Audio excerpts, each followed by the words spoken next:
السلام علیکم داؤد صاحب، کیا کر رہے ہیں؟ وعلیکم السلام بیٹا، پڑھ رہا ہوں. کچھ کیوں؟ کچھ ہمیں بھی سنائیں. اچھا، بڑا شوق ہو گیا آج تو. بیٹھو، ماشاء اللہ. کیا سنائیں؟ کوئی اپنا کوئی سبق سنا دیں اس کتاب سے. جی سنا دیں. اچھا، یہ ہے بیٹا سبق نمبر 11 اس کتاب میں. اچھا، یہ ہے، اس کا نام ہے اللہ کی آواز. آپ نے وہ سنی اللہ کی آواز کبھی؟ کبھی نہیں. اچھا دیکھیں، اللہ کی آواز ہم لوگوں کو آتی ہے مگر ہم لوگ اس کی تو توجہ نہیں دیتے. ارے اللہ کو آواز سنانے کا اپنا طریقہ ہے. تو ابھی آپ دیکھیے، آپ کو میں یہ کہانی سناؤں گا تو اس کے اینڈ میں آپ کو سمجھ جائیں گے. ایک شخص اپنے دفتر سے نکلا اور کار میں اپنے گھر کی طرف چل پڑا. آج خلاف معمول اسے اٹھنے میں کچھ دیر ہو گئی تھی. سڑک پر ٹریفک کچھ زیادہ ہی تھا، اس لیے کار کی رفتار سست تھی. وہ گاڑی چلاتے کسی سوچ میں گم تھا کہ ایک چوراہے کے سرخ اشارے پر اسے رکنا پڑا. یہ اتفاق ہی تھا کہ پچھلے 5 سالوں میں اسے پہلی بار چوراہے پر سرخ سگنل سے پاڑا پڑا. وہ ابھی اس اتفاق پر دل ہی دل میں ہنس رہا تھا کہ ایک چھوٹے سے لڑکے کی آواز نے اسے چونکا دیا. صاحب، یہ دودھ لے لو، 2 ڈبے بچے ہیں، رات ہو گئی ہے، اگر نہ بکے تو ماں مارے گی. اس نے دیکھا معصوم سا لڑکا تھا اور سردی سے کانپ رہا تھا. اسے دودھ کی ضرورت تو تھی نہیں، اس لیے پہلے تو سوچا کہ کچھ امداد ویسے ہی کر دوں، لیکن پھر خیال آیا کہ پیسے لینے کے بعد وہ گر جانے کی بجائے پھر ان ڈبوں کو بیچنے میں لگ جائے گا. یہ سوچ کر قیمت چکائی اور ڈبے لے کر سیٹ پر ڈال دی. اشارہ ملتے ہی اس نے گاڑی آگے بڑھا دی اور اس پر غور کرنے لگا کہ پچھلے 5 سالوں میں تو ایسا کبھی نہیں ہوا اس طرح کوئی سودا خریدا ہو.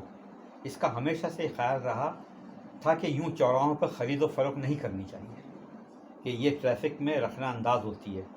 وہ سوچنے لگا کہ آج سے یہ بے اصولی کیسے ہو گئی. یہی سوچتے سوچتے بے خیالی میں وہ گھر کی طرف جانے والی سڑک پر مڑنے کی بجائے سیدھا نکل گیا. جب خیال آیا تو کافی آگے نکل پڑا تھا. اب اگلا کٹ کافی دور تھا. انہونی یہ تھی کہ وہ اس پر قطعی نہیں جھنجھلایا. یہ چیز بڑی حیران کن تھی. وہ اپنے آج کے غیر فطری رویے پہ غور کرتے ہوئے مسکرانے لگا. اسی اثنا میں یو ٹرن والا کٹ آ گیا، لیکن اگلی گاڑیوں نے اسے لین بدلنے کا موقع ہی نہیں دیا. ایسا ہو جاتا ہے نا کبھی کبھی.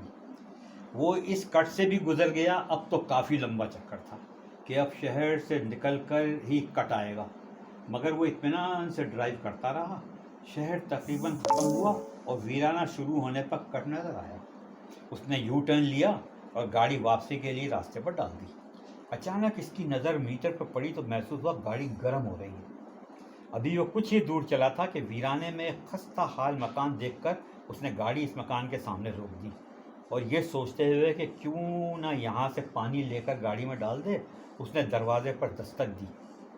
چند ساعتوں کے بعد ایک عورت نے نہ دروازہ کھولا، نہ صرف دروازہ کھولا، جس کی گود میں ایک بچہ بری طرح بلک رہا تھا، بلکہ پریشان بھی دکھائی دے رہی تھی.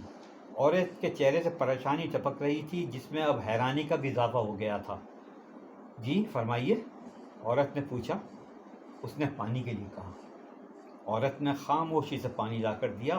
اس نے پانی لے لیا اور ساتھ ہی بچے کے اس طرح رونے کی وجہ پوچھی جو بری طرح بلک رہا تھا. عورت تقریباً روحان سی ہو کر بولی، بچہ صبح سے بھوکا ہے اور گھر میں کچھ بھی نہیں ہے. اس کا باپ بھی ابھی تک نہیں لوٹا. میری سمجھ میں نہیں آ رہا کہ کیا کروں. یہ سن کر اس شخص نے فوراً گاڑی سے 2 ڈبے نکال کر عورت کی طرف بڑھا دیے. ڈبوں کو دیکھ کر عورت کی آنکھوں میں چمک سی آ گئی. اس نے ڈبے تقریباً جھپٹتے ہوئے کہا، او اللہ بھلا کرے، اس وقت تو اللہ نے آپ کو فرشتہ بنا کر بھیجا ہے. اس شخص نے کہا، چھوڑیں اس بات کو، پہلے آپ بچے کو دودھ پلائیں. یہ کہہ کر وہ گاڑی میں بیٹھا اور وہاں سے چل دیا. تھوڑی دیر میں گھر پر تھا. بیوی نے خلاف روایت دیر سے آنے کی وجہ نہیں پوچھی تو اس نے اطمینان کا سانس لیا. جب کپڑے بدل کر کچن میں آیا تو اس کی نظر ٹیبل پر پڑی جس پر اسی برانڈ کے 2 دودھ کے 4 ڈبے رکھے ہوئے تھے جیسے اس نے اس عورت کو دیے تھے. بیوی نے اسے یوں گھورتے دیکھا تو بولی، ساتھ والے سید صاحب نے بھجوائے ہیں، انہوں نے اس کمپنی کی ایجنسی لی ہے، کہہ رہے تھے استعمال کر کے بتائیں کیسے ہیں۔ اس نے دھیرے سے گردن ہلائی اور سوچنے لگا، کیا آج اللہ تعالیٰ نے اس سے یہ کام لیا تھا؟ اب دیکھیے یہ اللہ کی آواز ہے کہ ہر کام اس کے ذہن میں آتا گیا اور وہ کرتا چلا گیا، دیر سے اٹھا، ٹھیک ہے۔ اب یہاں دیکھیں سوال ہے کہ ہم ہر نماز میں اللہ سے کہتے ہیں اہدنا الصراط المستقیم، لیکن کیا ہم اللہ کی بتائی ہوئی راہ پر چلتے ہیں؟ نہیں چلتے ہیں۔ سوال نمبر 2، کیا اللہ اپنی آواز کو ہمارے دل کی پکار بنا دیتا ہے؟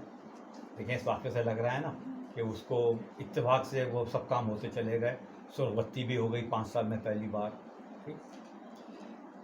سوال نمبر 3، اگر ہم ہر وقت باوضو رہیں، اپنے دل اور دماغ کو صاف رکھیں، تو کیا اللہ کو اپنی آواز ہمارے دل تک پہنچانے کے لیے لائن کلیئر نہیں مل جائے گی؟